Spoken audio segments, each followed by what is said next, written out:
Welcome to She Can and She Will. My name is Mary Ann Brown, also known as the Country Mompreneur. I'm joined by my co-host, Disa McAllister. We are moms, work-from-home experts, and queens at helping women take control of their lives. On this show, you will learn from us as well as other women who kick butt in their lives and want to help you do the same. So sit back and get ready for some fun. Welcome back to She Can and She Will. And today's an us day, an us telling people some things day. Me and Mary Ann. This is I like it's always nice to meet new people, but it's good just to gab too. We like to dump our brain on people and let them have our 2 cents. One thing I do want to talk about is you were just in Germany for like a whole week. Yeah, I have never been overseas, so tell me. First of all, I know the travel over sucked. Oh, it did. It was the worst. I just have had some bad travel mojo lately. But it was worth it. Germany was gorgeous. I was going to stop over and, see one of our mutual friends in London, and have tea. And that just got cut. So, so the convention was called Cloud Fest. So it's like all these digital agencies and people who code and, just all these, people who work in the cloud and storage and all that kind of stuff got together. It was inside of an amusement park. They shut the whole thing down and only opened it up for people of the convention. It was amazing. Like super raised the bar for any convention I go to after this.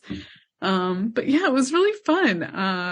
Met some really good people from other countries, which you don't get a lot of opportunities to do here. So were people mostly speaking English?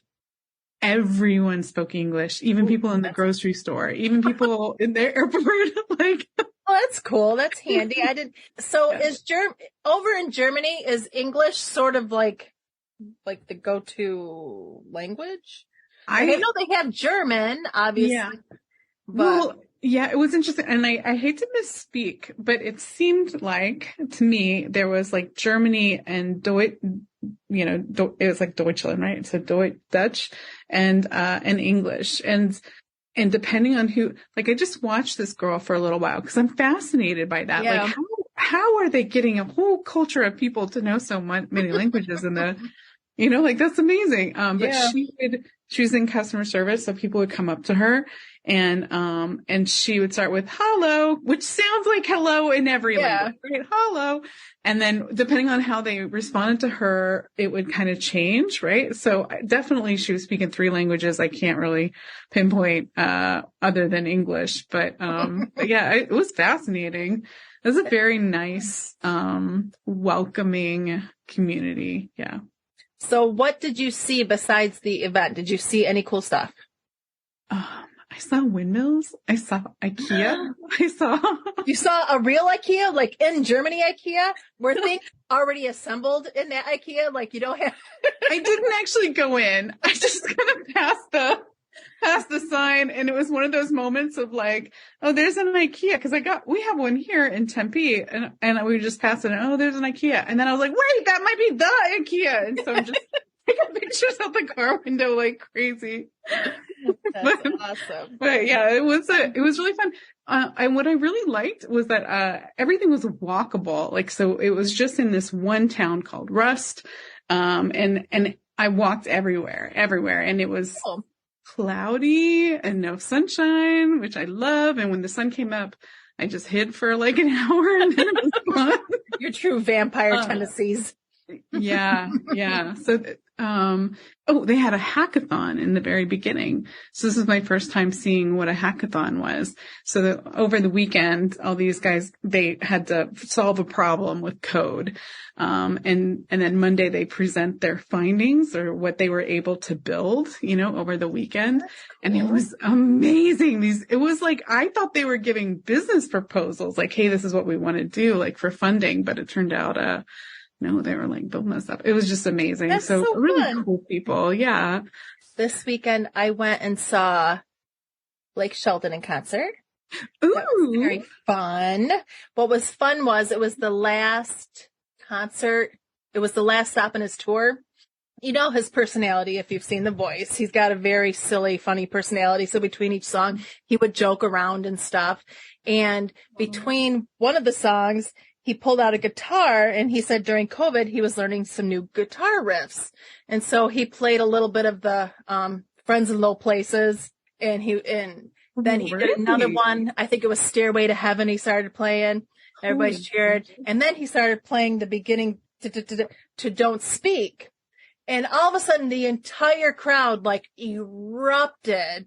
And I was like, oh, yeah, he's playing the song. She came out on stage and sang. She sang Don't Speak, like the whole song. He was like blended back with the band and played. And then they sang 2 duets. Oh, it was so exciting. Like I was like, I'm down for just being at Gwen Stefani's concert. I don't need to be at Blake Shelton's. I would be just as. That is amazing. So fun. That was so fun. Oh, I bet it would be really great to be on that last show because they really let their hair down a little bit. Yeah. I would be milking it. Yeah. Mm-hmm. Yeah. So much fun. Yeah. So that's what's been going on in this neck of the woods. Today we are talking to people about how to set priorities. This is a really good talk for me. Like I need to have this with myself often. We'll give ourselves some ideas in this. Yeah. Well, my go-to is to write lists.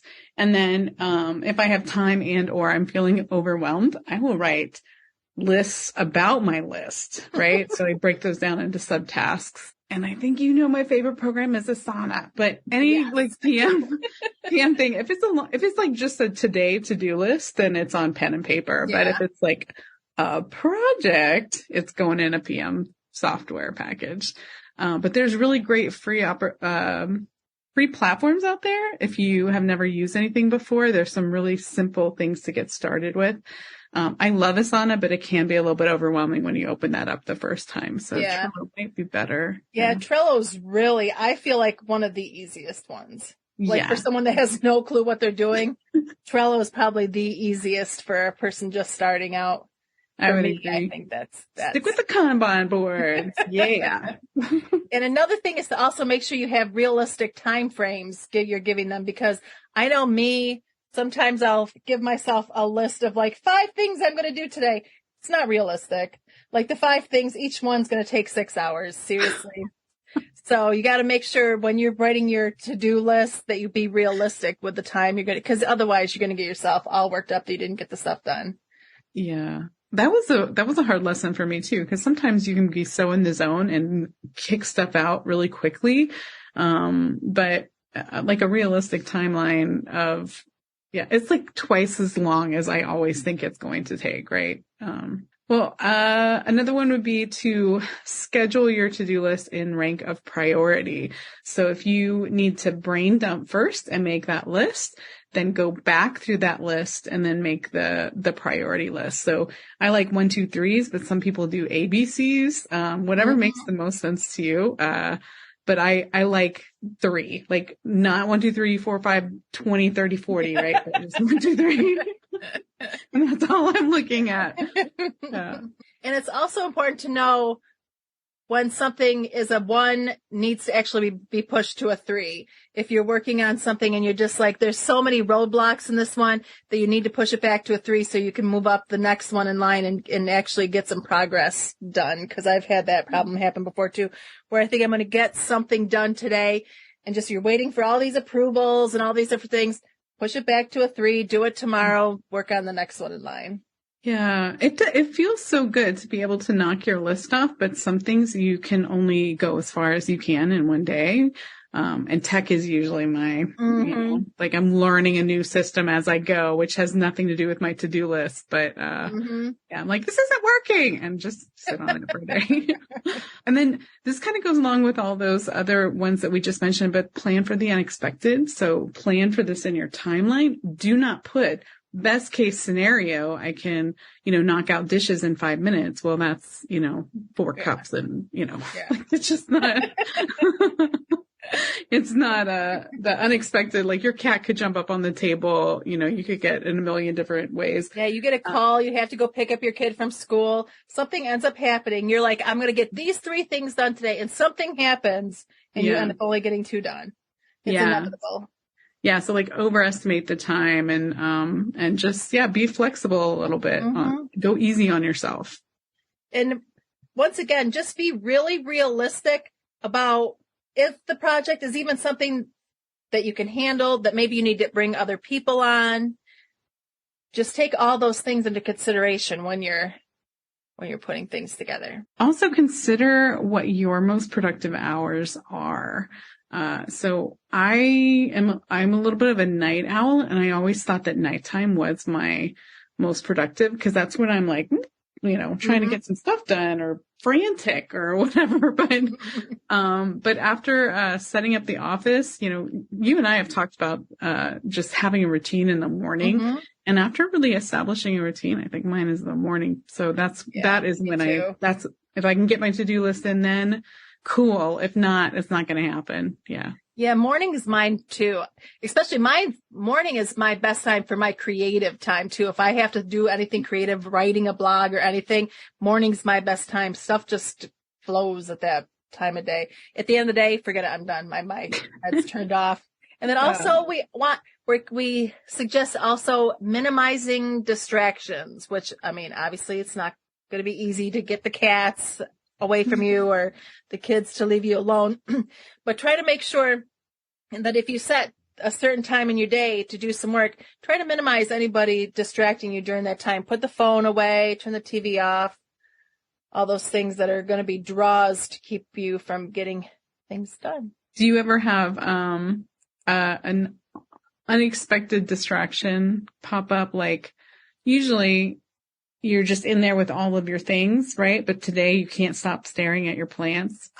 And all of a sudden your plants are a distraction. Yeah. Sometimes you just get those days where even halfway through the morning, you're like, today is not going to be a day. Like you're staring out the window for like 10 minutes and then you realize the 10 minutes flew by and you're like, yeah, I am just not in it today. Well, if anyone out there has any different suggestions of ways to set priorities, we would love for you to share them in the comments. Ooh, maybe we should call somebody out if they have a good priority. We would love to have some new and fun, different. Doesn't have to be fun, but we would like some fun ideas. Be sure to like and share our podcast. We love all of our listeners and appreciate all your feedback. Thank you guys. We'll talk to you next time. Thank you for listening. For more information, join us at thepmagency.com.